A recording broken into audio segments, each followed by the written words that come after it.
Ce séminaire de formation doctorale, élaboré par le Comité pédagogique national de la matière de didactique, s'intitule La posture épistémologique. Il s'agit d'une conférence présentée par Baïk Saden, membre de cette commission.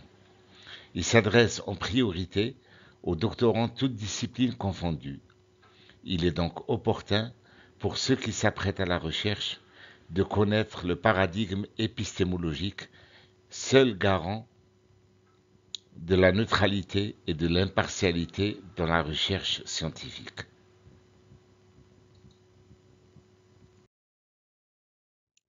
Comment construire des postures de recherche dans la complexité épistémique? C'est l'objet principal de ce séminaire. C'est-à-dire que nous allons amener nos doctorants à pouvoir se positionner dans leur recherche, à donner à leur recherche un caractère objectif, à s'approprier le savoir savant et surtout à le didactiser, à opter pour une méthodologie de recherche appropriée et à transposer des champs conceptuels dans sa propre recherche. Nous allons donc apporter des éclaircissements sur les questions épistémologiques sous-jacentes à toute réalisation d'une recherche scientifique. Alors, préalablement, posons-nous la question suivante. Qu'est-ce qu'une posture épistémologique? Ou qu'est-ce qu'une position épistémologique? Quelle est l'envergure de ce paradigme de recherche? Alors, cette posture, la posture épistémologique, vise essentiellement l'étude critique des principes, des hypothèses et des résultats des diverses sciences. Nous allons mieux comprendre cette phrase ultérieurement.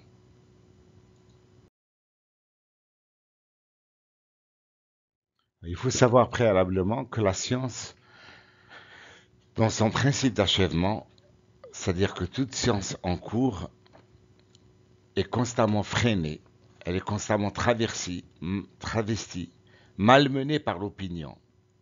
Et c'est cette opinion qu'elle doit combattre afin de prétendre à l'objectivité. En termes différents, entre la science et le résultat escompté, se positionne un élément malveillant qu'on appelle l'opinion. Par conséquent, la science s'oppose absolument à l'opinion. Pour tout chercheur, il faudrait qu'il fasse la différence entre la démarche scientifique, la science et l'opinion. L'une et l'autre ne s'entendent pas. L'une et l'autre sont incompatibles.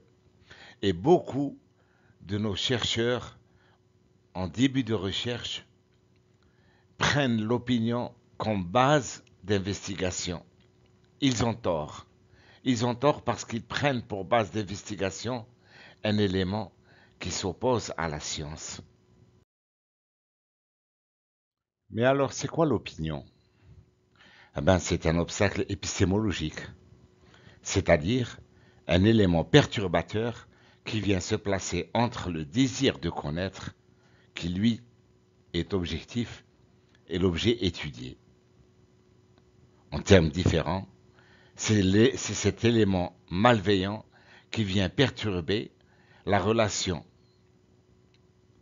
objective qui doit s'instaurer entre le désir de connaître et l'objet étudié, entre l'observateur et l'observé, entre le scientifique et l'objet d'investigation.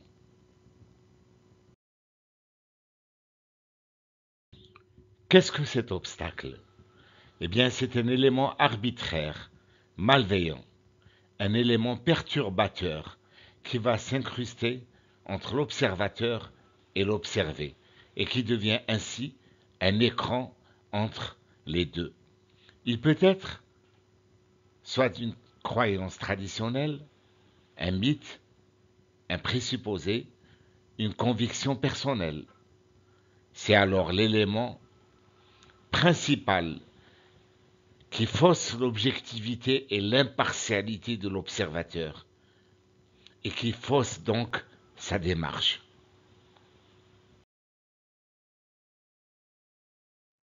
Posons-nous la question suivante. Est-ce que nous pouvons légitimement construire une théorie scientifique, fonder une démarche scientifique, établir des règles à partir d'une croyance mythique ou d'un présupposé? Le mythe, le présupposé, la croyance, la représentation seraient-ils alors des paradigmes de la recherche scientifique? Eh bien non. Le mythe, le présupposé, la croyance, la représentation, tous ces éléments qui forment l'opinion constituent en fait un écran entre l'investigateur et le réel. Ils travestissent le réel. Ils deviennent alors un réel supposé, un point fixe et assuré. Ils deviennent des paradigmes d'une inexactitude avérée.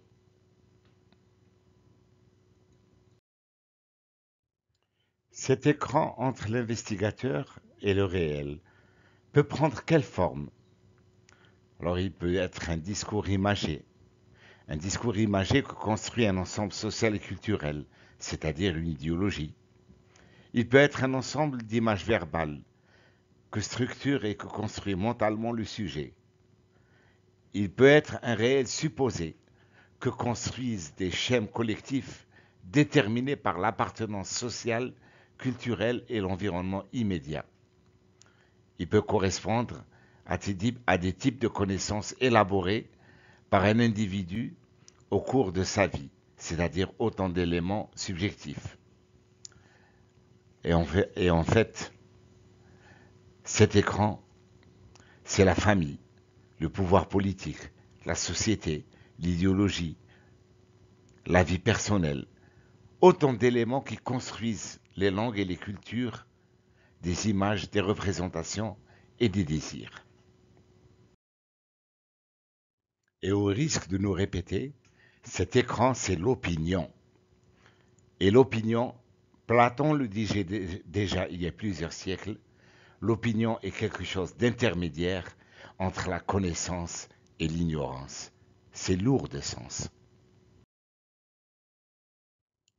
Plus récemment, Bachelard disait que l'opinion pense mal. Elle ne pense pas. L'opinion traduit des besoins en connaissance. En désignant les objets par leur utilité, elle s'interdit de les connaître. C'est pour cela que l'opinion ne peut pas être un paradigme pour les sciences. Alors, nous arrivons maintenant à notre question cruciale. Comment s'affranchir de l'opinion? Comment la transcender? Comment la dépasser? Comment s'en affranchir? On ne peut rien fonder sur l'opinion. Il faut d'abord la détruire. Et comment la détruire? C'est ce que nous allons voir maintenant. Pour détruire l'opinion, l'équation est simple, apparemment. Il faut d'abord déconstruire l'antériorité, déconstruire tout ce qui se rapporte au passé et qui peut prendre l'aspect ou l'allure d'une connaissance scientifique. Reconstruire ensuite l'observable. Vous voyez, déconstruire, reconstruire. Et reconstruire cet observable sur des bases saines. Reconstruire cet observable sur des bases neutres. Et en déconstruisant l'antériorité, en reconstruisant l'observable, nous construisons enfin la connaissance. C'est cela la posture épistémologique. C'est ce mode d'accès à l'objet qui caractérise un positionnement scientifique et non pas l'objet de recherche lui-même. Alors mes amis, vivement la vigilance épistémologique, parce que l'opinion, qu'elle soit vraie ou fausse, se caractérise par son absence de fondement. L'opinion n'a pas de fondement. La science s'en différencie par sa recherche de justification et par la connaissance des causes. Vous voyez, là, la différence est perceptible. L'opinion n'a pas de fondement. La science, par sa recherche de justification, a des fondements objectifs.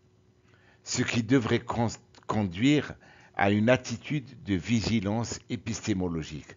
Et c'est cette vigilance épistémologique que doivent posséder tous les chercheurs, qu'ils soient en début, au milieu ou à la fin de leur recherche.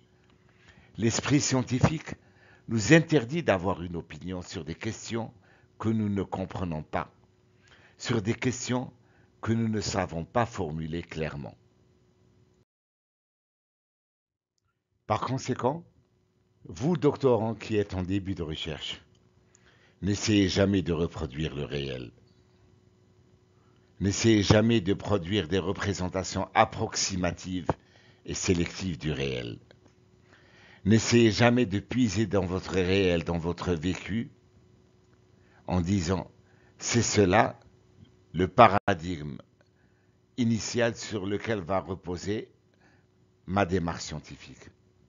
Ne légitimez pas le réel supposé et ne légitimez pas l'approximation et l'inexactitude.